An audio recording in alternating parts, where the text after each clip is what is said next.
प्रयोग कर कर देखिएगा।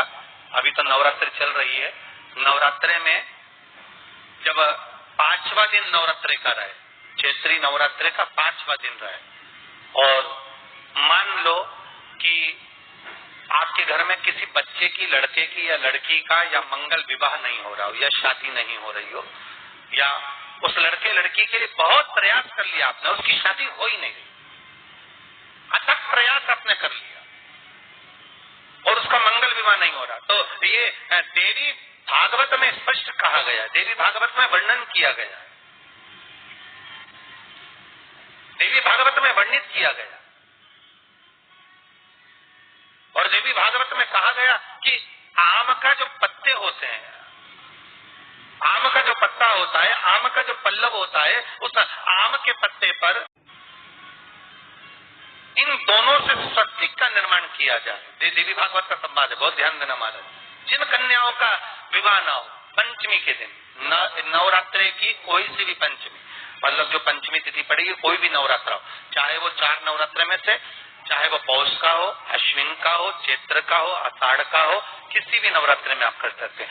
एक पान के पत्ते पर, एक ही पत्ते पर जो 2 स्वस्तिक बनेंगे, एक हल्दी का बनेगा, एक सिंदूर का बनेगा।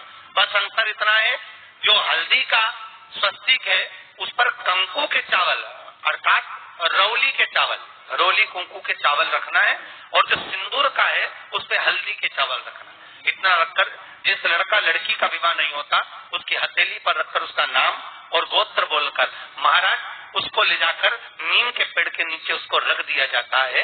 मात्र 3.5 या 4 महीने ऐसे रहते हैं जिसके अंदर उस लड़का लड़की का विवाह पक्का हो जाता है। जिसका विवाह नहीं होता केवल उसी के लिए। पंचमी कौन सी तिथि? पंचमी, चाहे वो शुक्ल पक्ष की हो, चाहे वो कृष्ण पक्ष। शिव महापुराण की कथा कहती है, आपको उसका अनुभव हो जाए, जिंदगी में कभी संपदा नहीं हो सकती, संपदा बढ़ती चली जाती, संपदा बढ़ेगी और कभी कष्ट नहीं आता, रोग बीमारी तकलीफ नहीं आती। आपके लिए तो लाभदायक है। समझ लो ये कथा शास्त्र कहता है कि जिसके घर में संपदा की कमी हो, पैसा आ ही नहीं रहा हो, सब उलझ गया हो, बहुत टेंशन चल रहा हो, पंचमी तिथि के दिन गन्ने का रस, गन्ने का रस जानते हो, ईख का रस, गन्ने का रस तुलसी जी के क्यारे में हाथ में लेकर 7 बार अपना नाम और गोत्र बोलकर छोड़ दो, जिंदगी में 3 साल में तब करोड़पति बनकर बैठ जाओगे, कभी लक्ष्मी की कमी नहीं आ सकती।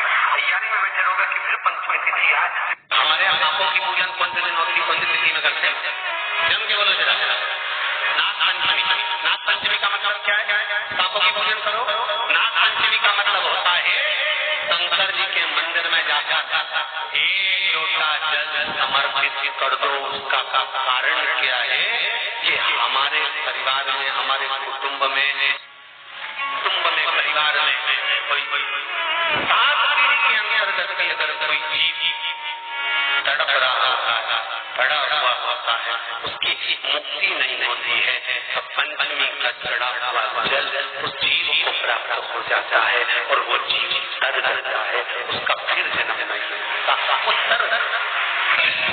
संपदा के लिए अर्थात जिसका व्यापार नहीं चलता, जिसके घर में पैसा नहीं आता, या नौकरी नहीं लग रही, या सर्विस नहीं लग रही, आप अप्लाई कर रहे हो, जगह जगह जाकर इंटरव्यू भी दे रहे हो और पैसा नहीं आता, तो उसके लिए भी प्रयास किया जाता है। पर उसके लिए यहाँ पर जो धन के लिए करते हैं, उसके लिए विष्णुपति के लिए करते हैं। मतलब जैसे गंगा के जल में तुलसी के 11 पत्ते डाले जाते हैं और उसको किसी भी नारायण के मंदिर में राम कृष्ण शिव शंकर नहीं, राम कृष्ण भगवान विष्णु दत्त आदि जितने नारायण के मंदिर है, उस मंदिर में किसी भी पात्र में, छोटे से पात्र में उसको भरकर रखी जाती है और उससे भी जॉब, सर्विस, नौकरी में सफलता प्राप्त होती है। पर वो भी एकादशी को होता है। कुछ देर तक पात्र को रखा जाता है, फिर वही पात्र का जल किसी भी वृक्ष के नीचे डाल दिया जाता है, उससे भी नौकरी के लिए चाहिए।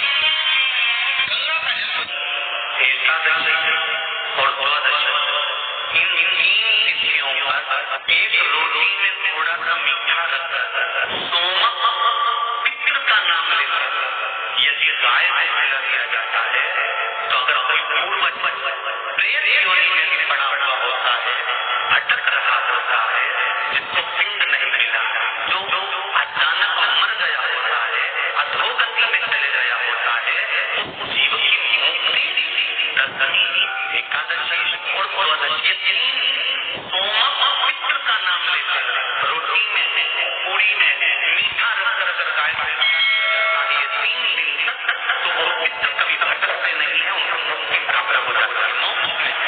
दसवीं की रात्रि के 12 बजे घी का दिया हथेली में रखकर दरवाजे के बाहर उस दिए को हथेली में रखकर चंद्र का दर्शन रात्रि के 12 बजे दिए की लो में चंद्र का दर्शन करते हैं, उससे ज्योत प्रबल होती है हमारे। या तो होगा वो नौवीं की रात्रि 12 बजे या 10वीं की रात्रि की 12 बजे चंद्र का दर्शन दीप घी का हाथ में जलाकर नाम गोत्र अपना बोलकर नरसिंह भगवान का स्मरण कर कर ज्योति में चंद्र का स्मरण कर कर दर्शन किया जाता है। नेत्र कमजोर हो तो 3 या 4 दिन में ज्योतियों का क्रम बढ़ना प्रारंभ होता है। वैसे तो 15 दिन का लिखा है, पर शिव महापुराण कहती है 3-4 दिन का क्रम बहुत बढ़ता जाता है। केवल दसवीं, चाहे उजाला की हो चाहे अंधेरे की। कौन से महादेव का नाम लेना है? शंभेश्वर महादेव। जब कोई व्यक्ति चिड़चिड़ करता है, क्रोध करता है, गुस्सा करता है, तो महाराज शंकर भगवान का शंभेश्वर महादेव का नाम लेकर 31 बेलपत्र, जिस व्यक्ति को क्रोध आता है उस व्यक्ति का स्मरण कर कर आखा चावल मतलब सेवे चावल के साथ एक बेलपत्र 31 बेलपत्र कर कर शिव जी के शिवलिंग पर समर्पित करी जाती है, मात्र दसवीं की तिथि के लिए। केवल दसवीं, चाहे उजाला की हो चाहे अंधेरे की। कौन से महादेव का नाम लेना है? शंभेश्वर महादेव, शिव जी का एक। छोटे छोटे बच्चे रहते हैं, कुछ बच्चों को माता जबरदस्ती के भोजन कराती है, खिलाती है, और अपनी माँ